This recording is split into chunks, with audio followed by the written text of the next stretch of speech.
श्रीराम समर्थ. आपल्या मीचे स्वरूप आनंदमय आहे. इच्छित वस्तू मिळणे यात समाधान असतेच असे नाही. ती इच्छाच नाहीशी करणे यात समाधान आहे. हाव संपेल तेव्हाच समाधान होईल. याकरिता वासनाक्षय कशाने होईल ते पाहावे.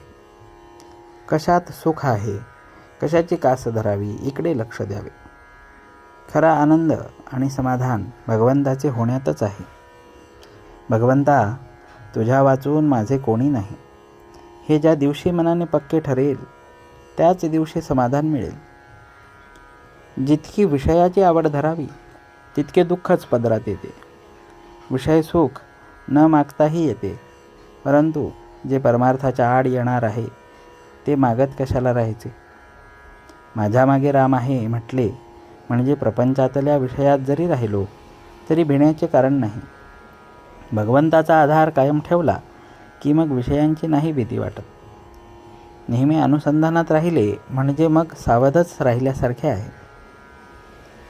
दिवाळी हा आनंदाचा दिवस असतो, पण दिवाळीचा दिवस हा इतर दिवसांसारखाच असतो.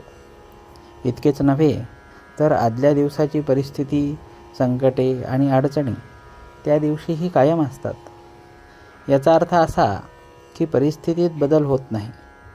दिवाळीचा दिवस हा दिवस या नात्याने निराळा नाही, पण काल आपण जे केले ते दिवाळीच्या दिवशी आपण करीत नाही. हाच मुख्य फरक होय. आपणच दिवाळीच्या दिवसाला आनंदाचा दिवस करतो. हे जर खरे तर तसा तो आपण नेहमीच का करू नये. आपल्याला नेहमीच दिवाळी असावी, आपण नेहमीच आनंदात असावे आणि त्याकरिता आनंदमय अशा भगवंताचा आधार घ्यावा. आपण दिवाळीच्या सणाचा आधार घेऊन आनंदी आनंद करतो. मग आनंद जो निर्माण करतो त्या भगवंताच्याच आश्रयाला नेहमी का न जावे. भगवंताचा आनंद हा फार बलवत्तर आहे. तो एकदा मिळाल्यावर प्रपंचातल्या लाभहानीचे महत्त्व वाटत नाही. भगवंताचे स्वरूपच मुळी आनंदमय आहे. असा आनंदमय भगवंत आपल्या आतमध्ये असून आपण दुःख भोगतो. याला कारण भगवंताला प्रकट व्हायला आपणच आपल्या आतमध्ये आडकाठी करीत असतो.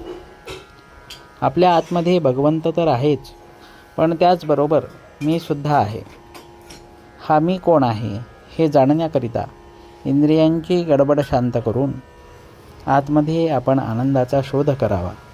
म्हणजे आपल्याला या मीचे स्वरूपही आनंदमय असल्याचे प्रत्ययाला येईल.